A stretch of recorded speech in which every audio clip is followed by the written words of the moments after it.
Teritorija Panonije stupa na istorijsku pozornicu u epohi rimske borbe za dominaciju nad ovim prostorima.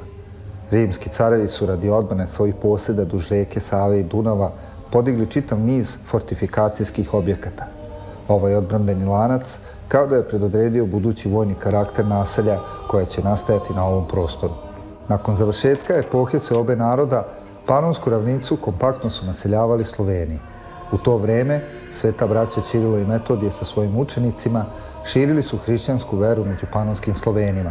Prvi slovenski episkop na ovim prostorima bio je sveti Metodije. U vremenu uzdizanja Nemanjićke države u Raškoj, centri duhovnog okupljanja za Srbe na prostoru Panonije bili su manastiri, koje u velikom broju po predanju osnivao sveti Sava, prvi srpski arhijepiskop. Nakon Kosovskog boja započinje težak period stradanja i neprestanih borbi sa turskim osvajačima. Pred osmanskim zulumom, srpski narod iz Raške naseljava se severno od Save i Dunava kod svoje braće. Slavni srpski despot Stefan Lazarević stvara jaku rečnu flotilu i posle njega svi srpski despoti imali su svoje šajkaške jedinice. Ishodom Mohačke bitke granica Turske imperije prelazi reke Save i Dunav. Usledilo je vreme čestih ratova, surovog ropstva i nesigurnosti. Čeličnu pesnicu osmanskih prodora u hrišćansku Evropu činio je red elitne pešadije zvani janjičari. Turci su redove janjičara popunjavali hrišćanskom decom koju su uzimali u vidu poreza koji se zvao devširma. U toku Velikog Bečkog rata dolazi do velike seobe Srba pod vođstvom patrijarha Arsenija III. Čarnojevića. U to vreme srpski narod dobija privilegovani status od austrijskog cara Leopolda I. Vojna krajina je bila pogranična oblast austrijskog carstva, stvorena sa zadatkom da zaustavi osmanske prodore ka Evropi. Srbi su rado prihvatali obavljanje vojnog poziva jer su time dobijali od austrijskih vlasti povlastice.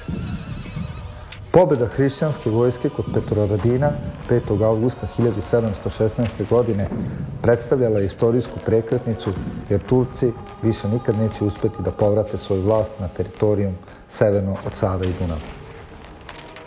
Povest ustrojenja vojno privilegovane oblasti Šajkaška vezana je za ishod drugog austro-turskog rata od 1737. do 1739. godine. Reke Sava i Dunav tada postaju granice između ove dve imperije. Zbog toga, austrijska vojna vlast započela je opsežan program reformi unutar vojne granice, što je izazvalo veliko nezadovoljstvo i bunt kod Srba graničara. U svemu tome, najbolje pisao naš znameniti pisac Miloš Crnjanski u delu Seobe. Da bi se donekle umirio taj opravdani bunt, carica Marija Terezija je svojom posebnom rezolucijom od 1763. godine odredila da se u kraju između Tisa i Dunava, Jegričkih i Rimskih šančeva ustanovi posebna vojna oblast zvana Šajkaška. Sagradit ću šajku od svoga kedra,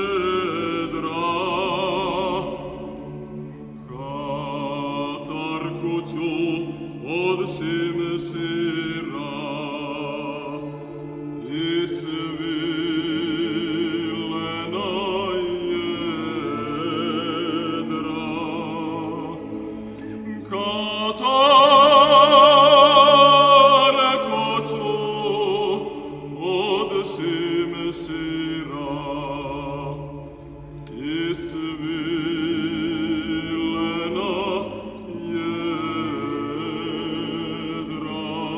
Postoji dvojako objašnjenje porekla reči šajka. Jedno vuče poreklo iz turskog jezika, gde je ta reč označavala veslača, odnosno reku, dok drugo vuče poreklo iz slovenskog jezika, gde je reč čajka označavala galeba. Smatralo se da kada bi šajke izašle na vodu, ispustile svoje jedra i vesla, ona bi odavala izgled tih elegantnih ptica koje su letele nad Tisom i Dunavom.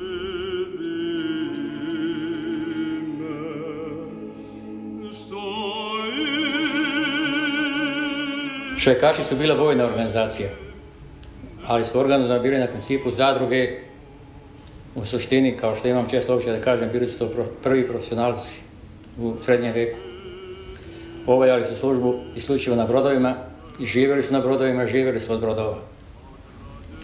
U početku su služili u borbama za Podunavlju između naroda koji su tu naselili, Bizantinaca, Bugara i Mađara. Kasnije su bili nosioci borbi protiv Turaka i turske najezde prema Srednjoj Europi. Šajkaši su imali i svi srpski despoti koji su u to vrijeme vladali Podunavljem, počevši od Stefana Lazarevića, Đurđa Brankovića, kasnije sremski despota, među njima Zmaja Ognjenog Vuka, Stevana Špiljanovića i posljednjeg srpskog despota Pavla Bakića. Oni su istovremeno bili despoti i bili su komandanti šajkaških flotila. Šajkašku su činili pretežno Srbi u velikom procentu. 99% su bili Srbi. Tek kasnije, kad je osnovan šajkaški bataljon, a još više kad je šajkaški bataljon ukinut, onda je šajkaš naseljavan uglavnom Nemcima ili Švabama, Mađarima i Rusinima. Šajkaška oblast je bila autonomna oblast ili, bolje rečeno, distrikt u odnosu na organizaciju Austrijske države koja je bila uređena po županijskom uređenju i oni su bili počinjeni vojnoj upravi, to jest direktno kruni. I oni su bili država u državi. Imali su potpuno nezavisno ustrojstvo, dakle u ekonomskom smislu, dakle svaki čovjek koji je bio vojno angažovan u šajkaškom bataljonu imao je pravo na zemlju, na 12 jutara zemlje i 6 jutara pašnjaka.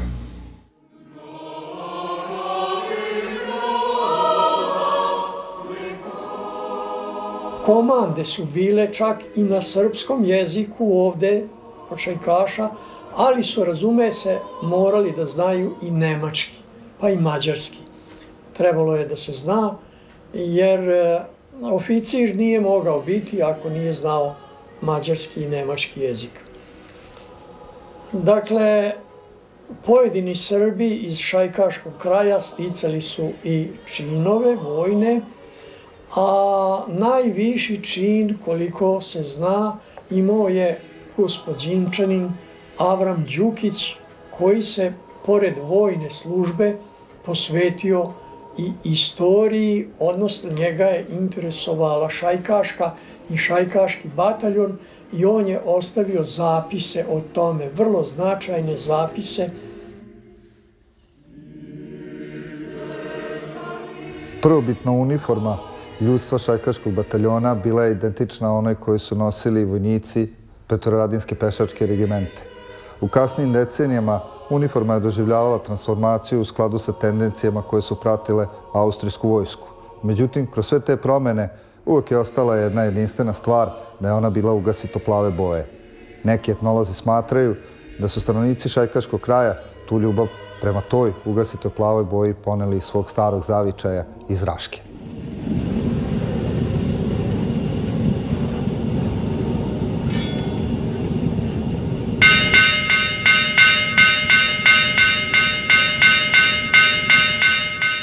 Verni saputnik šajkaša u njihovim ratnim avanturama i nezgodama bile su i njihove sablje.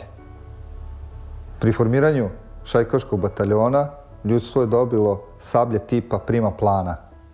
Ovde govorimo o sablji koja je imala blago zaokrivljeno sečivo, koje je bilo izgravirano različitim simbolima. I u svim budućim ratovima u kojem je ljudstvo bataljona angažovano bilo, oni su nosili ove sablje sa sobom. Pod uticajem ljudi sa mora, pre svega Italijana i Španaca, Austrija počela da gradi velike brodove, takozvanu Dunavsku armadu. Počelo je to još u 16. veku, ali više služilo za carske provode i tako dalje. Međutim, to su postali ratni brodovi i na kraju su izgrađeni brodovi dužine 60 metara sa 3 arbola, sa nekoliko jedara. Bili su to teški brodovi koji nisu mogli manevrisati, plovili su nizvodu, uzvodu, veoma teško. Kad se trebalo povlačiti, mnogi su bili potopljeni, tako da jedno vek i pol vladala ta armada, potpuno neuspješno. Nestankom te Dunavske armade, kada je stvoren i formiran titerski šajkaški bataljon, promenila se situacija, ponovo su šajkaši došli do izražaja. Šajke su bile rečna plovila koje su se po prvi put na donjem toku reke Dunava i Tisi pojavili krajem 15. veka. U budućim vekovima modeli šajke su doživljavali znatne transformacije, ali se u suštini mogu podeliti na sljedeće tipove. Dupla šajka, šajka, polušajka i četvršajka. Ova plovila su se pokretala snagom jedara i vesala, a u slučaju nužde mogli su ih vući ljudi i konji. Dunavac je dolazio do samog sela Kovilja, a šajke su bile tako udešene da su imale plitak gaz, tako da su mogli dolaziti do samog sela i onda su šajkaši brzo mogli da zaposednu ta svoja plovila i još uz pomoć jedra i tako dalje, vesala, da se što je moguće brže suprotstave neprijatelju. A neprijatelji su bili razni. Najčešće su obučavani tako da se mogu suprotstaviti turskoj vojsci, turskoj sili, jer Turci su bili najveća pretnja Austro-Ugarskoj.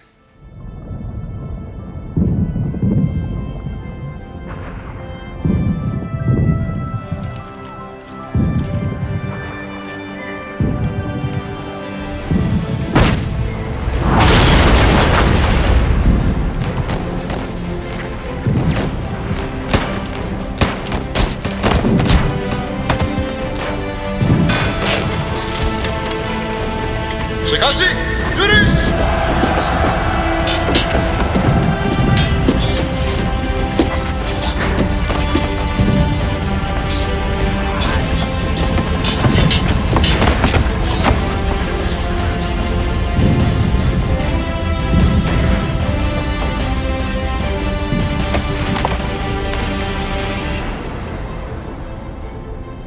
Ljudstvo šajkaškog bataljona doživjelo je svoje vatreno krštenje u toku rata za bavarsko nasledstvo koje je trajao od 1778.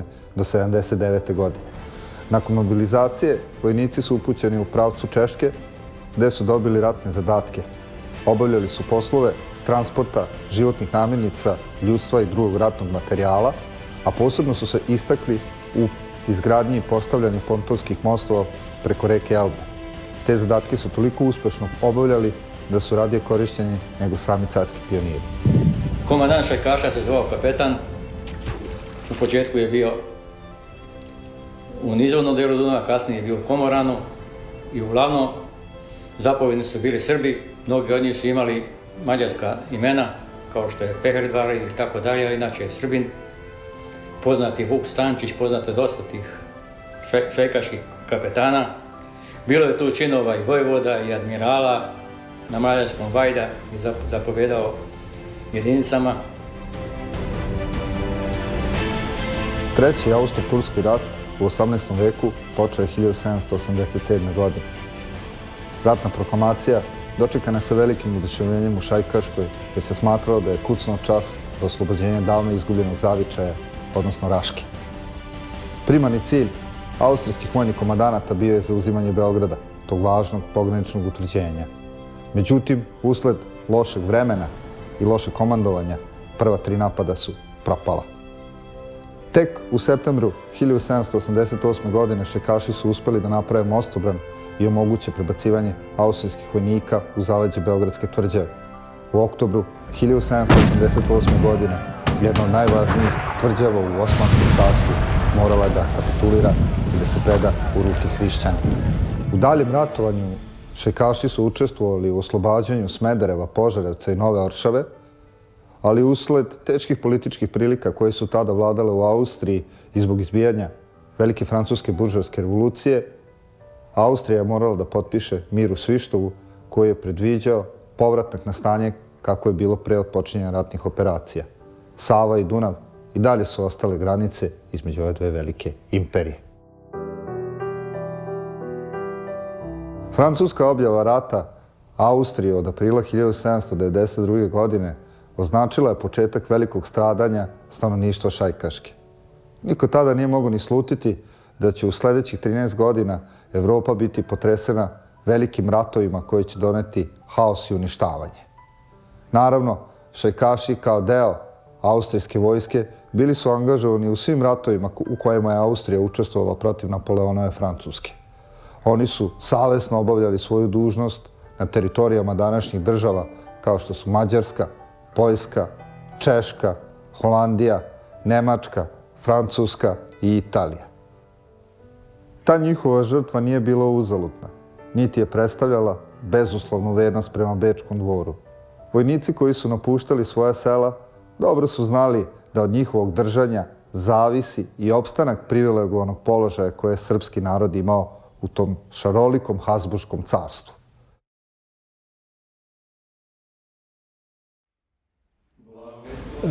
Oni su imali, dakle, crkvu, pokretnu crkvu koja je smeštena u jedan sarkofag, okovani kovčeg, i to je bio šator, pokretna kapela, šator koja je bila snabdevena sa svim relikvijama potrebnim za bogosluženje, i taj sveštenik je išao uz bataljon gde su oni išli. Tamo su, dakle, u svom logoru razapeli taj šator i oni su imali crkvu, imali su redovno bogosluženje, imali su pouku duhovnu, dakle, Šajkaški bataljon je, kao što znate, bio dobro organizovan, oni su imali svoje hirurgije, dunđere, sve su imali, 3 hirurga su imali, koji su išli zajedno sa bataljonom, a između ostalo, kažem, važno je pomenuti da su imali svoga sveštenika.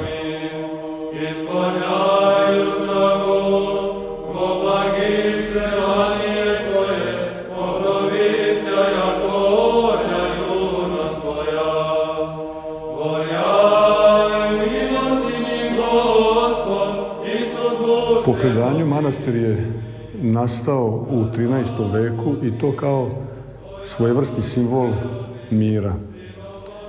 Naime, kada je Stefan Prvovenčani 1217. godine postao kralj Srba, krunisan za kralja, to je zasmetalo ugarskom kralju Andriji II. Arpadoviću, koji je imao i političke i teritorijalne pretenzije i na prostore na kojima žive Srbi. I on je digao vojsku i pošao na Srbiju. Međutim,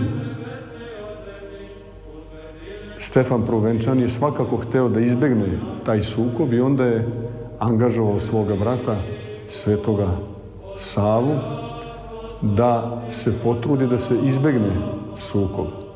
Što se i desilo, s jedne strane diplomatskom veštinom Svetoga Save, a s druge strane i čudom koje je on učinio pred Andrijom II. Ugarskim kraljem. Tako da je postignut dogovor o miru, a taj susret između Svetoga Save i Andrije II. Desio se negde na ovim prostorima i upravo zbog toga što je postignut mir, kako je bio običaj u srednjem veku, podignuta je jedna bogomolja kao svjedočanstvo i pečat tog mira. Naravno, to je bila mala bogomolja, ali Sveti Sava, da bi stavio pod svoju duhovnu kontrolu i nadzor i to mesto, učinio ga je metohom manastira Žiče.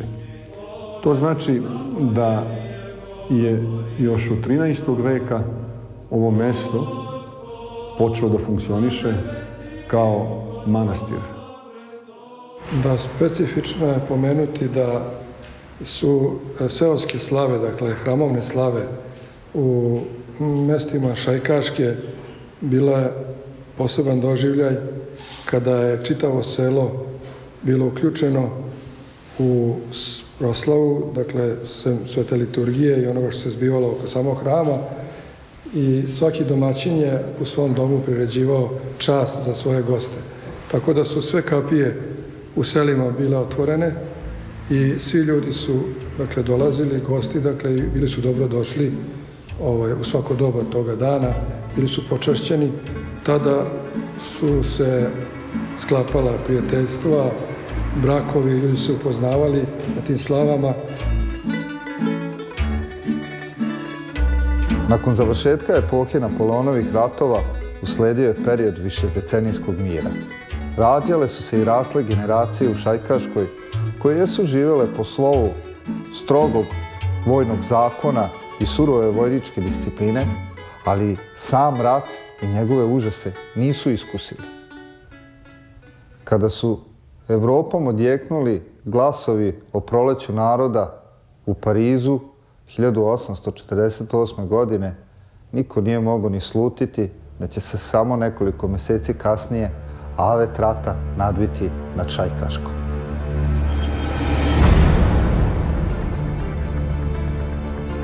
U toku revolucije 1848. godine mađarski politički prvaci tražili su priznanje nacionalnih prava i autonomije u okviru ondašnje Austrije. Međutim, isti ti političari nisu bili spremni da priznaju nacionalna prava drugim narodima koji su živeli u okviru Ugarske. Zbog toga, od 13. do 15. maja 1848. godine organizovan je Srpsko-narodno-crkveni sabor u Sremskim Karlovcima.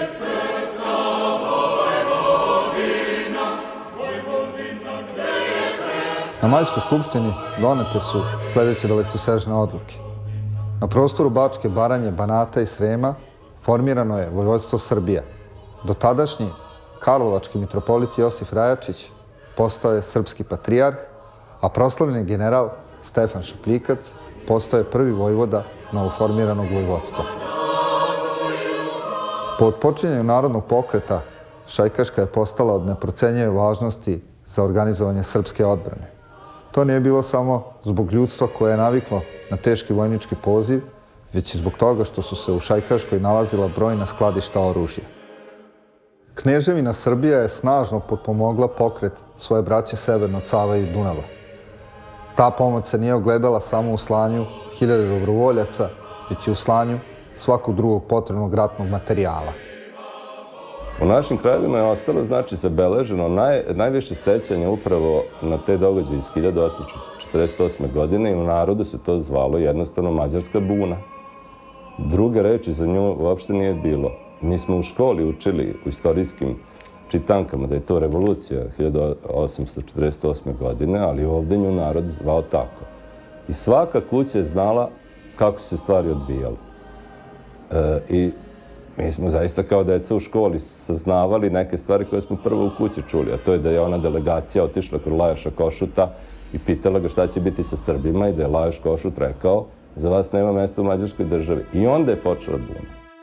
U toku ratne 1848. godine svi napori mađarskih vojnih komandanata da skrše srpski pokret propadali su na prirodnim granicama Šajkaške, na rimskim šačevima, Tisi, Titelskom bregu i na isturenom utvrđenju koje će poneti slavno ime Srbobran. Od oktobra 1848. godine Bečki dvor je priznao srpski pokret, što je značilo da će sada srpska i austrijska vojska zajedno nastaviti svoje ratne operacije prema revolucionarnoj armiji tadašnje Mađarske. To je dovelo do perioda velikog uspeha i proširenja slobodne teritorije na prostoru Bačke i Banata. Srpske trupe su tada bile razdeljene na ogromnoj teritoriji koja se protezala od Sombora na zapadu pa sve na istoku do Arada. U to vreme dolazi do reorganizacije mađarske vojske i priprema za ofanzivu prema srpskim položajima u Bačkoj.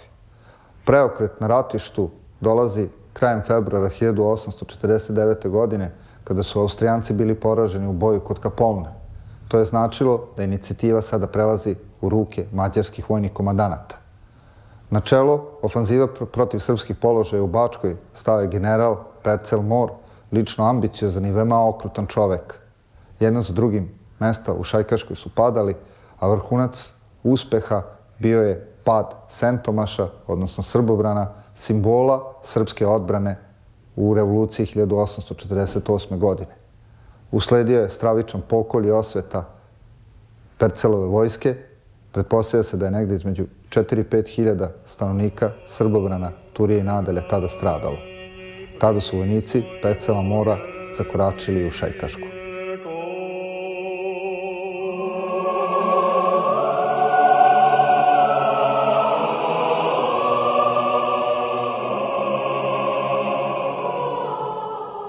Dakle, te čemene 1848. i te čemene zime 1949. godine, sva sela su bila popaljena i sve crkve su postradale, pa i manastir Kovilj.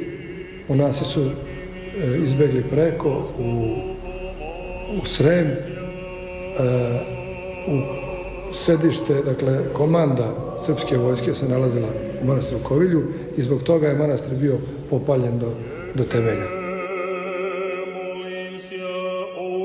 Tom prilikom Mađari su tražili i grob Marije Stratimirović, supruge drugog srpskog vožda, komandanta narodne vojske iz tog perioda, Đorđa Stratimirovića.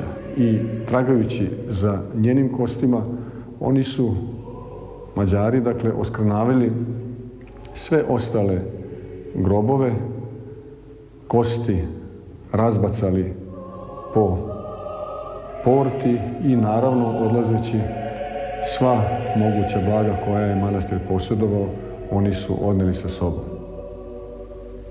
Kad je 1849. godine Mađarska revolucija bila na vrhuncu i kad su zauzeli celu Bačku i ceo Banat, samo Titelski breg i sela oko brega nisu Mađari zauzeli. Izbjeglice iz tih sela od Čuruga nadalje, tako stigli su na Titelski breg. To je bila jedna velika pogibija.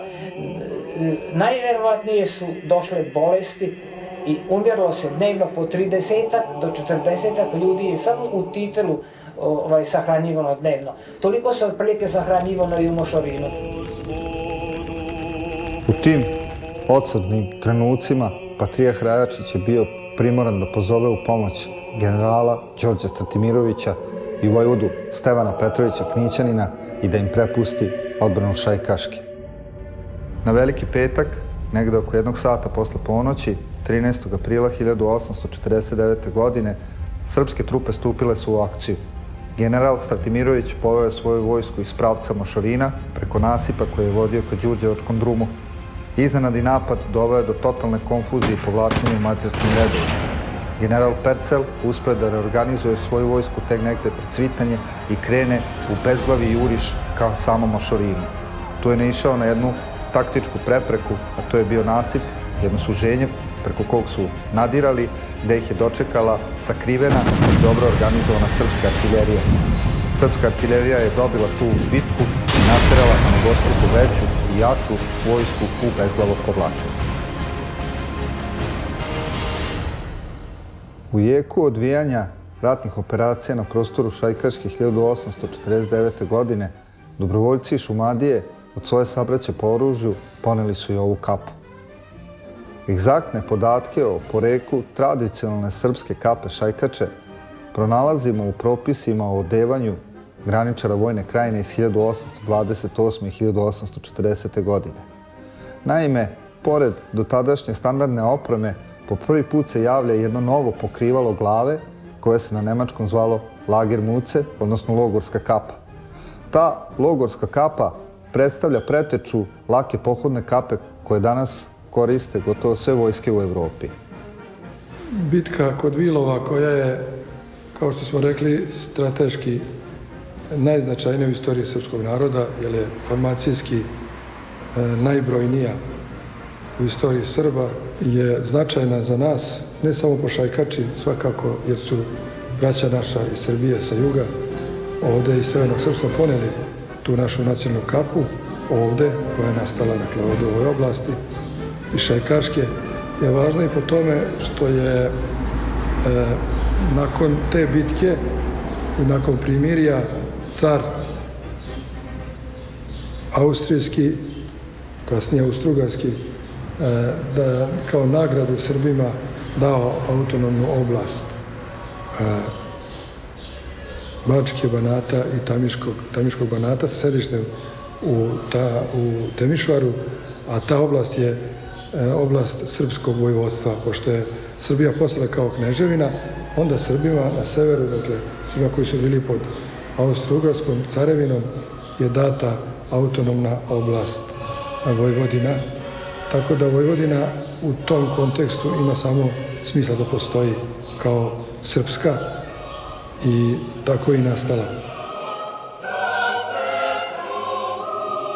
U vremenu surovih i teških borbi koje su se odvijale na prostoru Šajkaške, opšta srpska tragedija je bila uvećana katastrofom Novog Sada. Namera austrijsko-srpske vojske je bila da zauzme Novi Sad i tako onemogući redovno snabdevanje vojnicima na Petrovaradinskoj tvrđavi. Da bi to učinili, nameravali su da zauzmu jedno staro utvrđenje koje se nalazilo na bačkoj strani, koje se zvalo Bruk-Šanac. Posle prvog napada austro-srpske vojske odjeknuli su zlosutni plotuni sa Petrovaradinske tvrđave koji su proizveli neverovatno materijalno pustošenje i ljudsko stradanje.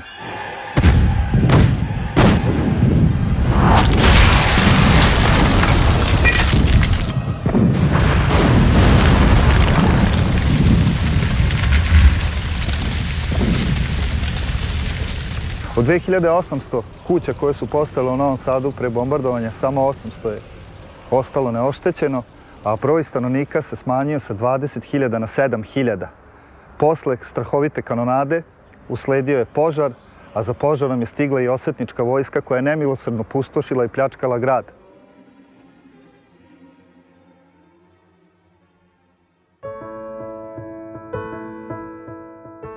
Šajkaška, iako je teritorijalno relativno mala oblast, uspela da izrodi čitavu plejadu znamenitih pojedinaca.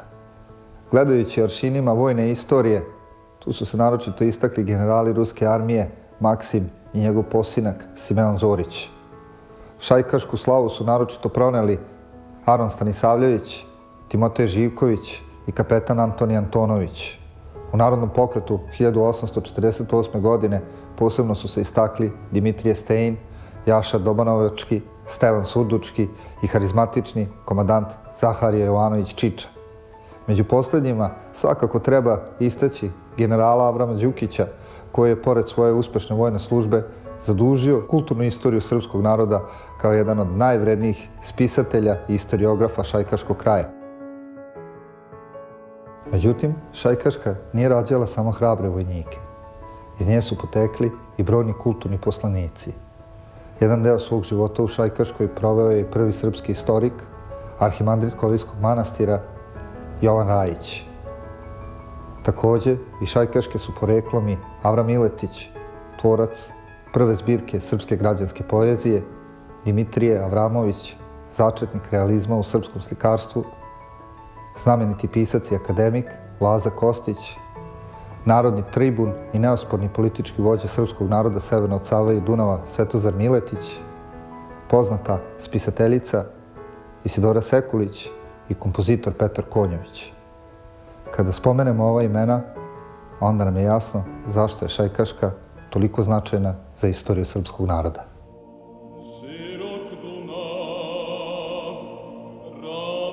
Pojava plovila na parni pogon uslovila je brz nestanak šajki sa Tise i Dunava.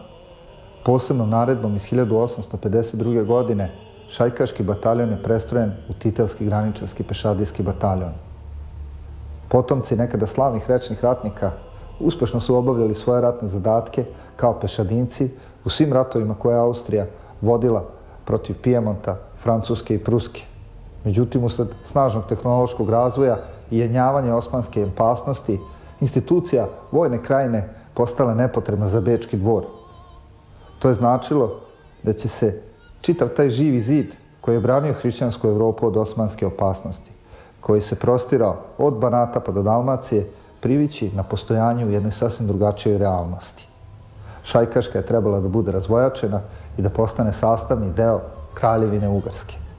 Poslednji šajkaški kapetani napustili su svoja komandna mesta u Mitrovdanu 1872. godine. Nova vlast malo se starala o posebnim potrebama i specifičnostima šajkaškog kraja. Jer podsjetit ćemo se, to je bilo stanovništvo koje je naviklo na strog život i disciplinu vojnih zakona, a ne na život koji je vladao u civilnim delovima Ugarske. Usled toga otvoren niz društvenih i političkih problema koji će se delom rešiti tek 1918. godine. Upravo zbog toga, samo nekoliko decenija nakon razvojačenja, narodno sećanje o vojnoj granici bilo je idealizovano i o njemu se pričalo kao o mitskom vremenu prepunom blagostanja. Ukidanjem vojne granice i nešto ranijem ukidanjem vojvodstva Srbije nestala je vernost srpskog naroda prema austrijskom caru. Ljubav i žrtva šajkaških Srba prema svojoj veri i svome narodu jeste seme života koje je posejano u plodnu zemlju i kao što kaže Sveto evanđelje, seme koje je posejano u plodnu zemlju, ono će istrinuti i novi će život doneti.